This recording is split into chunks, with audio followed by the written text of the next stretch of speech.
Hello, welcome back. Today's episode, we're going to get on with the spraying.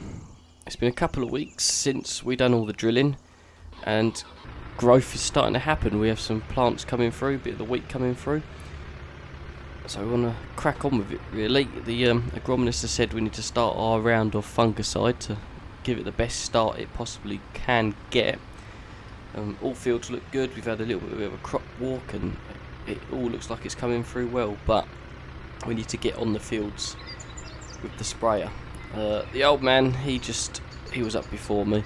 He said he wants the truck brought up and he's going to put the tractor next to the tank for me to fill up, which he has done, and he's going to bugger off down the market. So here it is, the spray rig. New Holland TM155, absolute cracker of a tractor, really universal tractor, and a Hardy Mega 2200 sprayer, 24 metre boom. I mean, back in the 90s, self-propelled sprayers weren't really popular or common. They were about, but farmers couldn't really warrant spending all that money on a machine. Fair enough, it does a lot of work, but for the rest of the year, when it's not spraying, it's just sat in a shed, whereas tractor and mountable sprayer, it can come off when the tractor's usable for more jobs. So back then, financially, a tractor and sprayer combo like this was sensible. I mean, you can get trailed ones and that, and I think this day and age, so 2019, 20, more farmers are going back to this sort of role again because it's cost effective. You don't lose a tractor. It's just the way forward, to be honest. Nice ton on the front end, because obviously that is going to be full of water, chemical, and if we didn't have that on, we wouldn't be able to steer because the front wheels would be in the air. So make sure front ballast is on, and we're good to go. So we need to fill up the sprayer. We need to give that a test in the yard, make sure all the nozzles and stuff are working. It just had an STS test recently, but it's been in the shed for a little while, so we just want to make sure it's all, like, nothing's blocked, all good, ready to go. Right, so I've unfolded the sprayer. The old man's come back. He nipped to the market, then nipped to the dealership because I said we might need some more nozzles. And as you can see here, I'm just firing up and running it. There seems to be a pressure problem because it shouldn't be doing that. So I'm going to jump out and just check all the nozzles, check all the pipes, because could be even be the pump. Pump could be knackered, but we got something a bit funny going on here.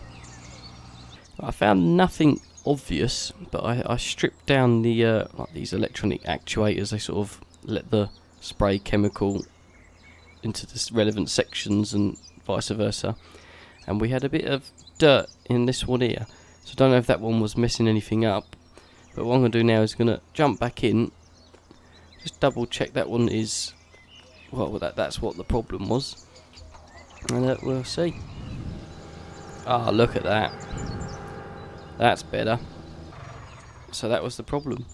Even though it had a test not even a month ago, somehow, when we filled it with a bit of dirty water, so we should have known better really. Filled it up, and I think a bit of dirt, debris just got into there and just completely messed the whole system up. So that was interesting. Not a very good start to the spraying season. But right, I think we can crack on now. I'm going to fold up and head off onto the field.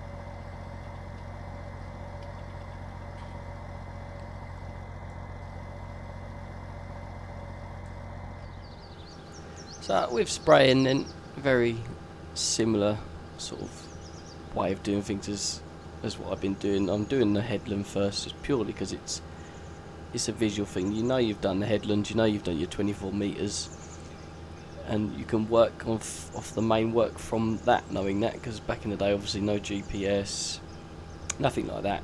And what they had on the ends of the booms was things called blob markers or blobbers, which sort of dropped frothed up cavitated spray chemical water, so every now and then it would drop a little frothy ball and you can see your widths and where you've been, which is kind of a good invention at the time, because judging 24 metres by eye is quite hard work, to be honest.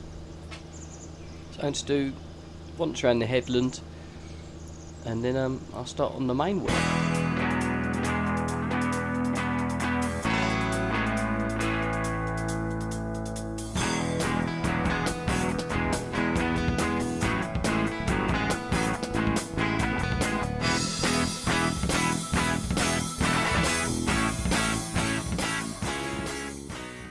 So I'm onto the main work now, and purely for my own benefit really, because it's so blimmin' wide, and sort of to show you what the blobbers were back in the day. I'm using GPS, but you can see what I mean by, like, you can judge your width, because the orange little dots there, that would have been your blobs of foam on the floor, so you could follow them. And it worked really well. It was a good idea back in the day. So unfortunately also back then you would have had to turn each section off by eye, by hand, as you're doing your headland runs in and out. Obviously Farming Sim doesn't have the technology to do that yet, or the add-on or mod, but it'd probably drive me mad trying to turn each section off, but you get the gist. So they had blobbers for your width, so you can sort of judge your runs, and then as you was coming off on a headland sort of end, and if you was running sort of like a 45-degree angle, or whatever angle you was at, you could turn probably 1, 2, 3, 4, 5. So let's say there's 6 sections. You can turn each section on to stop a lot of overlap and a lot of chemical going on where you don't really want it. For example, I'm coming up to this headland run here, so I would go section off now, section off now, section off now, section off now, and then section off now. Section on, and then on, then section on, and then till they're all on. So it's kind of a hard job being a sprayman back in the day. Obviously no GPS, running on blob markers. You could have an issue with them, or the wind could blow the blob markers away. It was a tough job, and obviously you didn't want to put too much chemical on. You have to mix the chemical right, mix the fungicide right. It's a heavily trained job, so you're always on courses and you're always up to scratch with your pesticides, herbicides. Not so much pesticides anymore. It was a mentally draining job back in the 90s, because if you got the mix wrong, you could kill the crop for the whole year, or not enough, you could ruin the crop for the whole year. It was a mentally draining, quite a difficult job. And again, if you put too much chemical on your overlaps and didn't turn your sections off, again you could ruin sections of crop in a field, and everyone will see that. Everyone that drives past will see the crop failed, and it was quite a scary job.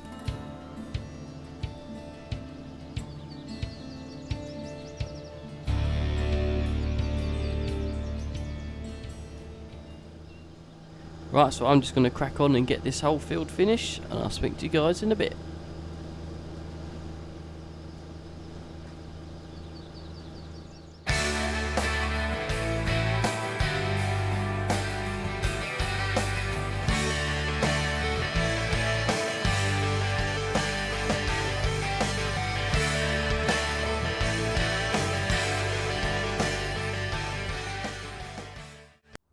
This always happens. It was going so well, and towards, like, I think I got like 2 or 3 runs left, I started getting pressure problems again. It wasn't reaching the ends. It was sort of just coming out and sort of stopping about here, which I don't know if there's any more dirt in the valve block, or it could be anything with these things. When they go wrong, they go wrong. So I'm going to split the valve blocks down again. I'm going to check the lines, see if there's any dirt in the lines, blow out the lines, check the filters and that, just double check the pump's all good. this could end up expensive. But it's the first day of the spraying season. We've got to work out all the niggles and then it should be good to go. So I'm just going to go and get the old man to bring up the IBC because we're nearly empty. And if I have to drain all that out, then we can put it into the tank so we don't lose any.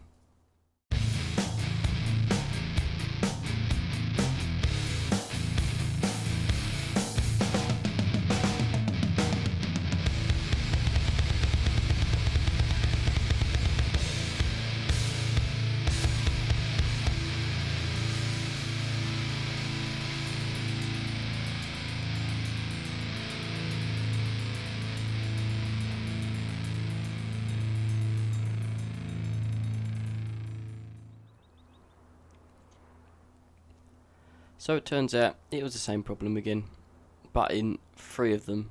So the pressure dropped all the way and we was getting no spray chemical water where we needed it. So I think after this field I'm going to have to take the sprayer back and flush it completely out, give it a good clean, because this is just tedious, just want to get on. So I'm just going to quickly fill up with enough spray to finish this field and then we'll limp it back home, I think, and have a proper clean out.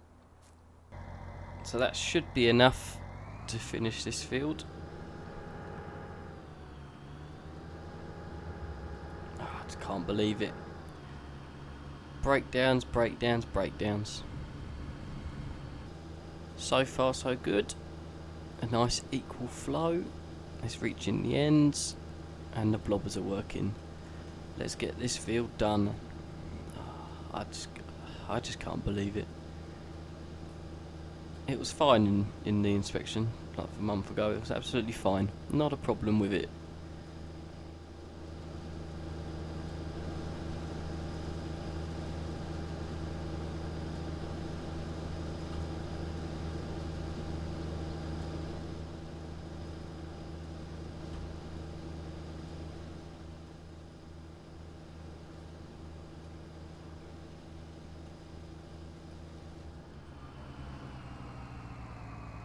So that's the field all done. Surprisingly it managed to do it all with no problems, but I'm still gonna park this sprayer up. I'm gonna detach it from the tractor, open it right up, and I'm just gonna blast the jet wash in everywhere.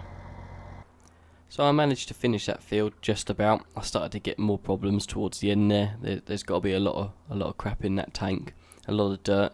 I mean, it was flushed out before the end of last season, so whether there's a hole in it somewhere and the dirt's blown in through the wind, but it was stored in the shed, so I'm a bit concerned how dirt's got in, other than our lovely tank over there is full of crap as well. So I'm gonna get the jet wash, open the top up, open all the holes and areas and everywhere I can think of, and really flush this sprayer out. So that's going to be my job for the afternoon. Thanks for watching the episode all about spraying. Next time we'll be talking about fertilising. So until next time, cheerio.